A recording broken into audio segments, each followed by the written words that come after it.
সিদ্ধান্ত নেওয়ার সময় মাথায় রাখুন 4 চাণক্য নীতি, সাফল্য গ্যারান্টি। আচার্য চাণক্য হলেন মহান দার্শনিক, কূটনীতিবিদ ও পণ্ডিত। সেই সঙ্গে অর্থশাস্ত্রেও তাঁর অগাধ পাণ্ডিত্য। চাণক্য নীতিতে জীবনে এগিয়ে যাওয়া এবং সাফল্যের পথ বাতলে দেওয়া হয়েছে। এই বিষয়গুলি মাথায় রাখলে সাফল্য বাধা। যে কোনো বাধাই পেরোতে পারবেন চাণক্য নীতি মেনে চললে। মানুষকে সামনের দিকে অগ্রসর হতে সাহায্য করে। চাণক্যের বলা পরামর্শগুলি আজও সমানভাবে প্রাসঙ্গিক। নাম্বার 1, পরিস্থিতি অনুযায়ী মানিয়ে নিন। আচার্য চাণক্য বলেছেন যে সাফল্য পেতে হলে পরিস্থিতি অনুযায়ী মানিয়ে নিতে শিখতে হবে। চাণক্য মনে করেন যে কখনো কখনো লোকেরা আপনার সরল প্রকৃতির সুবিধা নিয়ে ফেলেন। সেজন্য একটু বুদ্ধিমান হওয়া এবং ভেবেচিন্তে সিদ্ধান্ত নেওয়া খুবই জরুরি।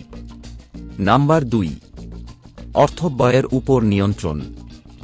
চাণক্য নীতি অনুসারে যতই অর্থের প্রাচুর্য থাকুক না কেন অযথা অর্থ ব্যয় করা এড়িয়ে চলা উচিত। ভবিষ্যতে কঠিন সময় এড়াতে অর্থ জমিয়ে রাখুন। অর্থ সঞ্চয়ের অভ্যাস আপনার ভবিষ্যতের জন্য উপকারী হবে। সঞ্চিত অর্থ থাকলে আপনি সহজেই যে কোনো সংকটের মোকাবিলা করতে সক্ষম হবেন। নাম্বার 3, লোভ থেকে দূরে থাকুন।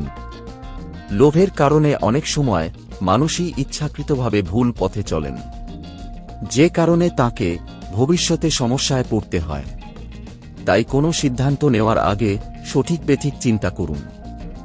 লোভের বশবর্তী হয়ে কোনো সিদ্ধান্ত নেওয়া থেকে বিরত থাকুন। লোভ পরিহার করে সিদ্ধান্ত নিন। নাম্বার 4, কঠোর পরিশ্রমে সাফল্য। চাণক্য নীতি অনুসারে কঠোর পরিশ্রম এবং গুণ কোনো ব্যক্তিকে অর্থ উপার্জনে সাফল্য দেয়। তার কখনো অর্থ, সুখ এবং সম্পদের অভাব হয় না। টাকা পয়সা ও ধন সম্পদের চেয়ে ভালো গুণের মাধ্যমেই মানুষ ধনী হয়। তাই কঠোর পরিশ্রমের সঙ্গে সৎ গুণই রাখা দরকার। তাহলেই মিলবে সাফল্য।